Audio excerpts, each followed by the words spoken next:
नमस्कार, आपका बहुत बहुत स्वागत है हमारे इस खास कार्यक्रम राम नारायण राम में और मैं हूं आपके साथ अंशिका। दर्शकों, आज के इस एपिसोड में हम चर्चा करेंगे वेदों के बारे में। वेद तो हम सभी जानते हैं, हमारे 4 वेद होते हैं, लेकिन अगर हम बात करें बालक ब्रह्मचारी जी की दृष्टिकोण से तो वेद क्या होते हैं, वेदों को समझना कैसे चाहिए, इस पर आज हम बात करने वाले हैं। हमारे साथ हमेशा की तरह एक बहुत विशिष्ट अतिथि उपस्थित हैं, शंकर सरकार जी। उनका स्वागत करेंगे और साथ ही साथ आपको बता दूं, संतान दल की शुरुआत उन्होंने ही की है। तो आइए स्वागत करते हैं उनका, कार्यक्रम को शुरू करते हैं। बहुत स्वागत है आपका। राम नारायण राम। राम नारायण राम। प्रेसिडेंट, आज जो हम चर्चा करने वाले हैं वेदों पर, पहला सवाल यही है, वेद क्या है? वेद का मतलब है आदमी का बना हुआ वेद ग्रंथ नहीं है। अच्छा। हिंदू और सनातनी लोग जो वेद के बारे में बताया, ऋग्वेद, यजुर्वेद, सामवेद, अथर्ववेद, जी। ये वेद लिखने का कोई जरूरत नहीं था। अच्छा। ये वेद स्वयं प्रकृति है। वेद का मतलब नेचर, वेद का मतलब प्रकृति। प्रकृति तो एग्जिस्टिंग है ही है। हम लोग को आँख से देखते हैं, कान से प्रकृति का वार्ता मिलते हैं और प्रकृति खा के हम जिए हैं। प्रकृति को हम लेके सांस प्रश्वास में हम, प्रकृति हमारा है, खाने में प्रकृति है, शरीर को ठीक करने के लिए, एनर्जी के लिए प्रकृति है। प्रकृति तो वेद है। अलग से वेद बोल के किताब लिखने का क्या जरूरत है? अगर ये वेद आदमी का बना हुआ है, ईश्वर को तो बना हुआ नहीं है, बनाया नहीं ईश्वर ने। तो हम लोग जो जन्म लिया, पैदा हुआ, कोई धर्म का, आदमी का बना हुआ धर्म का वेद लेके पैदा हुआ। धर्म का जो कस्टम है वो लेके जन्म लिया। पोशाक जैसा यूनिफॉर्म होता है स्कूल कॉलेज जाने के लिए, ऐसा धर्म का कस्टम लेके, यूनिफॉर्म लेके, हम धर्म का यूनिफॉर्म लेके जन्म लिया, तो नहीं है। नहीं। तो प्रकृति में कोई मालिक नहीं बोलता है कि हम मालिक नहीं है, वो सेवक है, सेवा देते हैं। तो धरती में मालिक कहाँ से आ गया? एक्चुअल में देखिए, ये वेद जो शिक्षा हमको देता है वो है हमारा इक्वल राइट, खुद जियो दूसरों को जीने दो।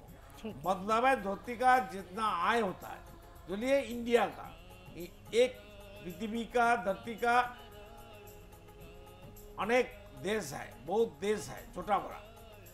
उसका अंदर एक बड़ा देश एशिया महादेश का अंदर इंडिया है, जो अभी उसको बोलता है भारतवर्ष।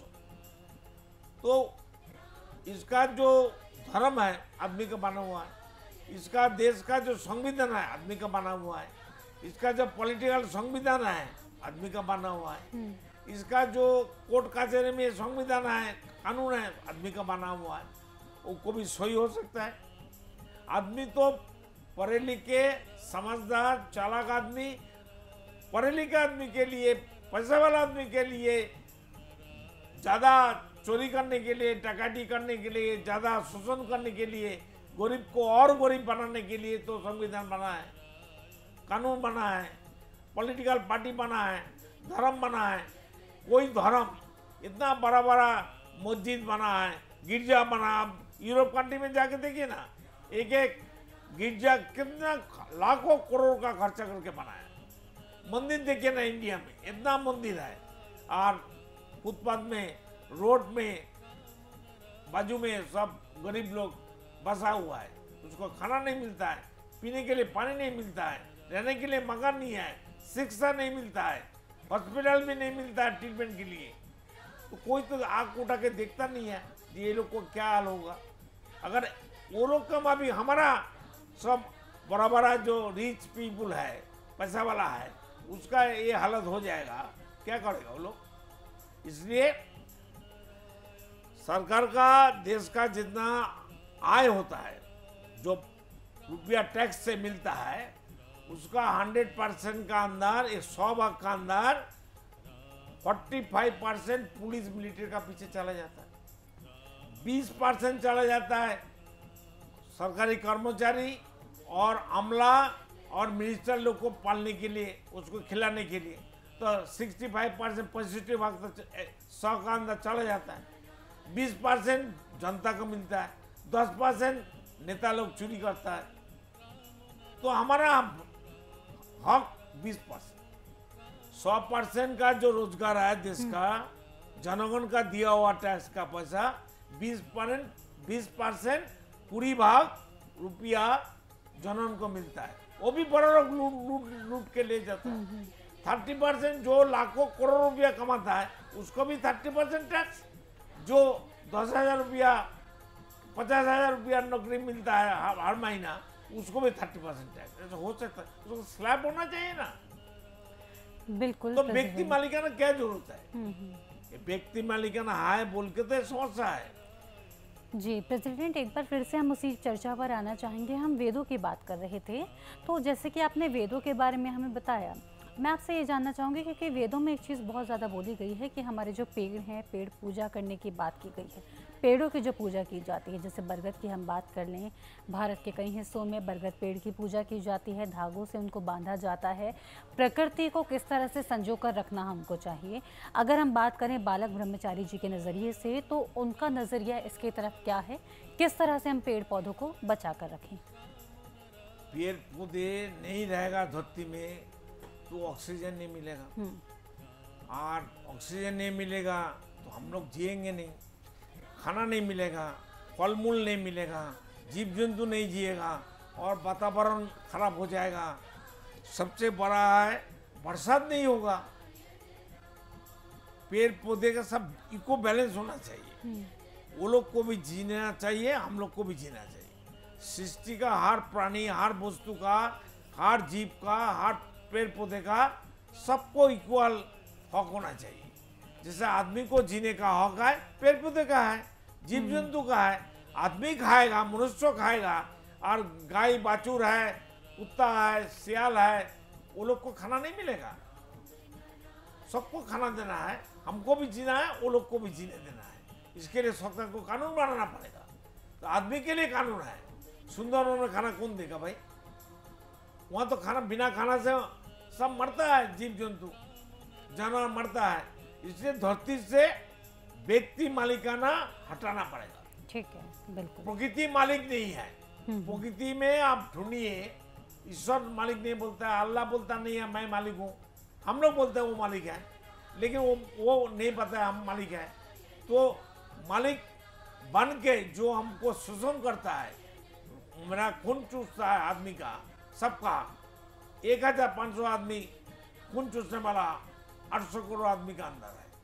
तो सबको इक्वल राइट करें, जैसा जैसा कर्म है सब मिलके करेंगे, सब मिलके बांटेंगे, मिलके खाएंगे।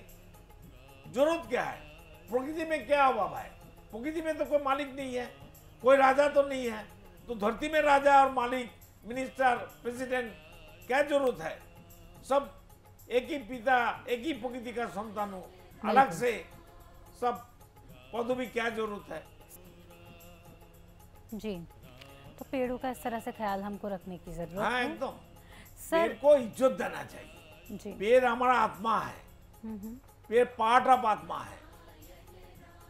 पेड़, बिना पेड़ से धरती नहीं जिएगा। बिल्कुल आप ठीक कर रहे हैं। पेड़ों का होना बहुत ज़्यादा ज़रूरी है, अन्यथा हमारा जीवन भी हम जी नहीं पाएंगे, क्योंकि ऑक्सीजन हमें उनसे मिलती है। हमने काफ़ी सारी बातें कर ली, पेड़ पौधों की बात कर ली, हमने धर्म की बात कर ली। अब मैं आपसे जानना चाहूँगी आम आदमी के बारे में।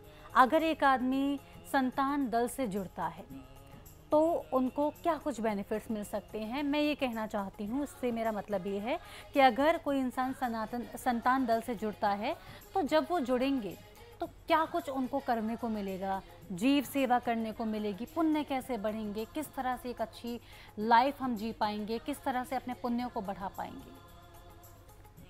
देखिए, संतान दल का जो सोच है कोई आदमी का बना हुआ सोच नहीं है। ठीक है। संतान दल है प्रकृति। ठीक है। हम लोग प्रकृति को छोड़ के आदमी का बना हुआ धर्म के बारे में हम नहीं बताते। हमारा लिए ना मंदिर की जरूरत है, ना मस्जिद की जरूरत है, ना गिरजा का जरूरत है। हमको जरूरत है, हर आदमी को राइट चाहिए। धरती में जो कुछ है वो सृष्टिकर्ता अल्लाह खुदा गॉड का बना हुआ दिया हुआ देन है, उसको इक्वल राइट दीजिए। इक्वल राइट कौन छीन लिया? हमारा संविधान। इक्वल राइट कौन छीन लिया? हमारा पॉलिटिकल लीडर लोग। इक्वल राइट कौन छीन लिया? हमारा धर्म, आदमी का बना हुआ धर्म। यही तो समस्या हो गया। धर्म तो प्रकृति है, प्रकृति को छोड़ के अलग से धर्म कहाँ से आ जाएगा? सही बात है। प्रकृति को छोड़ के जो पानी है, आपका बतास है, सूरज है, धरती है, आसमान है, ये पंच तत्व को छोड़ के धर्म हो सकता है? इसके बाहर कुछ है क्या? यही तो सब कुछ है, सब धर्म का मूल आधार है। तो इसलिए प्रकृति का जो आदर्श है, नीति है, वही हमारा कानून, धर्म और राइट और विचार, सिद्धांत। प्रकृति कर्म कर रहा है भाई, हम लोग कर्म करेंगे। जन्म से पहले धरती पूरा बनावट है, ऊपर वाला ने, अल्लाह खुदा गॉड ने, हमको ईश्वर ने ठीक करके रखा है, जो हमारा कोई कमी ना हो। जैसे हम कोई बच्चा पैदा होता है, पैदा होने से 15 दिन 20 दिन पहले हमारा माँ का स्तन में दूध आ गया छाती में। तो प्रकृति कितना अलर्ट है, सचेतन है, अल्लाह खुदा गॉड कितना चिंतनशील है, कितना समझदार है। उसका नाम से हम लोग डरते हैं। तुम अल्लाह को मानो, तुम ईश्वर को मानो, भगवान को मानो और मिनिस्टर को मानो। अरे किसको मानना चाहिए? खुद को पहले तो मानो। आपने बहुत अच्छी तरह से हम सभी को समझा दिया। मैं अपने दर्शकों को बोलना चाहूँगी, जिस तरह से प्रेसिडेंट ने हमें समझाया है कि एकमात्र हमारा धर्म होना चाहिए, वो ये कि एक व्यक्ति दूसरी व्यक्ति की मदद करे, उन्हें समझे और उनकी ज़रूरतों का ख्याल रखे। क्योंकि कहीं ना कहीं हम सभी भी एक परिवार हैं और परिवार के एक सदस्य का यही कर्तव्य होता है कि दूसरा सदस्य भूखा ना सोए, परेशान ना हो और उसे किसी चीज़ की कमी ना हो। एटलीस्ट मूलभूत सुविधाएं जो होती हैं उनकी कमी ना हो। तो कहीं ना कहीं हमको ये सोचने की ज़रूरत है। और अगर आप चाहते हैं कि इस सब चीज़ों से आप जुड़ना चाहते हैं तो आप संतान दल से जुड़ सकते हैं। उसके लिए डिटेल्स आपको डिस्क्रिप्शन बॉक्स में मिल जाएंगी, टीवी स्क्रीन पर नंबर मिल जाएंगे। और अगर इन चीज़ों को लेकर आपको थोड़ी भी कन्फ्यूज़न आपको लग रही है, किसी भी चीज़ को लेकर कि अरे ऐसे कैसे करना है या कितना डोनेशन देना है, कितना दे सकते हैं या नहीं, दे तो जितना आपकी क्षमता है, जितना आप देना चाहते हैं उतना आप कर सकते हैं। लेकिन फिर भी अगर कोई कन्फ्यूज़न आपको हो रहा है, कोई भी आपको क्लियरेंस चाहिए, क्लैरिटी चाहिए, तो वो आपको इन डिटेल्स जो आपको नंबर्स दिए जा रहे हैं, नंबर्स पे आप कॉल करके बात कर सकते हैं। आपकी समस्या जो आपको ड्यूरिंग दिस एपिसोड में अगर कुछ भी आपको ऐसा लग रहा है कि इसके विषय के बारे में मुझे और भी ज़्यादा जानना था, तो आपको मिल जाएगी, जानकारी आपको दे दी जाएगी। इसका कोई शुल्क आपसे नहीं लिया जाएगा। और संतान दल से जुड़ के आप डोनेट भी कर सकते हैं, जितना आपका संभव हो, आपसे जितनी आपको पॉसिबल हो सकता है उतना आप डोनेट कर सकते हैं और एक अच्छे कॉज के लिए आप काम कर सकते हैं। प्रेसिडेंट, जैसा कि मैंने अपने व्यूअर्स को बता ही दिया कि हम डोनेट कर सकते हैं, बिल्कुल डोनेट करना चाहिए और सब लोग डोनेट कर सकते हैं। क्या आप हमें ये बता सकते हैं कि डोनेशन की क्या प्रक्रिया रहती है और किस तरह से, अगर हम जैसे कि और भी लोग आपसे डोनेट करना चाहें, तो क्या आपके पास में आकर के क्या कुछ करना रहता है या क्या क्या किस किस एक्टिविटी में पार्टिसिपेट कर सकते हैं? हमारा संतान दल संगठन 1966 में बना है जी। हमारा ATG है, हमारा अकाउंट है, हमारा अकाउंटेंट है, CA है। हम लोग खुद अपना 10-20 आदमी 100 आदमी मिलके इसको चलाते हैं। मेन पार्ट मेरा रहता है। हर साल 1 करोड़ रुपया हम कमाते हैं और देते हैं। हम किसी इंसान, किसी मनुष्य को धरती का पैसा मांगता नहीं है, उनके लिए वो डोनेशन दे, हमारे लिए जरूरत नहीं है। अच्छा। उनका मुक्ति के लिए, उनका ज्ञान मिलने के लिए अगर कंटिन्यू हम चलाएंगे टीवी में प्रोग्राम, तो पैसा जरूरत है, तो पैसा उनके लिए जरूरत है। क्यों? वो लोग को जानकारी चाहिए, और भी जानकारी है। ये जानकारी तो 50 साल हम कहेंगे, बोलेंगे। जो मेरा गुरु वालों को मुझे बताया, राम नाम के बारे में जो कॉन्सेप्ट है, उसको जानकारी मिलने के बाद हर आदमी का जिंदगी बदल जाएगा और नया जीवन मिल जाएगा और कोई कमी नहीं रहेगा। देने से घटता नहीं है, लेने से घटता है। दे के आप बढ़िए, बड़ा होइए। जो जब तक नहीं देगा, खून देने से आपसे आप खून मांगता है। इसलिए डॉक्टर लोग, सरकार लोग प्रचार भी करते हैं, तुम खून दो, जिसको खून जरूरत है उसके लिए। खून हम लोग देते हैं 3 महीना 6 महीना बाद, तो हमारा खून घटता है क्या? खून तो आपसे बढ़ता है। तो धन तन देके आप लोग सेवा करिए, प्रकृति का सेवा। प्रकृति भी तो सेवा मांगते हैं, वो सेवा देते हैं, वो भी सेवा मांगते हैं। कौन सा सेवा? जो तुम हमको इज्जत दो, तुम हमको एक तो गुरुत्व दो, हमारा कर्म को तुम स्वीकार करो, हमारा कर्म को तुम मानो। हम सब कुछ दिया है, फिर तुम बोलता तुम्हारा अभाव है। असली धर्म में, असली वेद प्रचार में, संतान दल में जो डोनेशन देगा उसका बढ़ेगा बढ़ेगा, कोई रुकने वाला नहीं है। उसका जिंदगी में कभी कोई अभाव नहीं होगा, कोई रोग बीमारी नहीं होगा, एक गारंटी देता हूँ। किसी का बीमारी है मेरे को बोलना, हम 3 मिनट में एक मुस्लिम का घर में फिरोज अली, शेख फिरोज अली, जिसका घर में बच्चा मेडिकल कॉलेज का डॉक्टर है, उसका घर में हम ठहरे हुए थे, तो 12 बजे उसका बच्चा का बुखार आ गया, 7-8 डिग्री ज्वर आ गया, रोते थे। तो हमको फिरोज अली के वाइफ बोलता है, बाबा देखिए मेरा बेटा रोता है, बीमार आ गया। तो वो डॉक्टर को, उसका बेटी डॉक्टर था, डॉक्टर को पूछा तो अब मेडिसिन कहाँ से लाएंगे रात 12 बजे? तो हमारा रुको, हम आता है। हम उसका छाती में हाथ रखा, 3 मिनट अल्लाह को पुकारा, ऊपर वाला को याद किया और राम नाम जप तप किया, बीज मंत्र जप तप किया। अब सब विदिन 3 मिनट वो अच्छा हो गया। ये तो नजीर है, कोई हमको एग्जामिन ले ले। हम जहां भी बैठे रहेंगे, किसी का बीमार है, दुख है, कष्ट है, हमको बताए, सब कुछ नेचर से आया, हम नेचर को बोलेंगे भाई उसको कुछ भेजो, अब सब चला जाएगा। ये प्रैक्टिकल है, ये हकीकत है, इसको विश्वास करिए, खुद को मानिए, हमको मानिए, संतन दल को मानिए। कोई अभाव नहीं है, सृष्टिकर्ता ऊपर वाला अल्लाह खुदा गॉड ने कोई अभाव नहीं रखा है, अभाव हम लोग सृष्टि करते हैं। इसलिए जागिए और आगे बढ़िए। जी प्रेसिडेंट, आपसे बात करके बहुत अच्छा लगा। बहुत सारी जानकारी नई नई हम सभी को मिल रही हैं, एक अलग नज़रिए से चीज़ों को जानने का मौका मिल रहा है।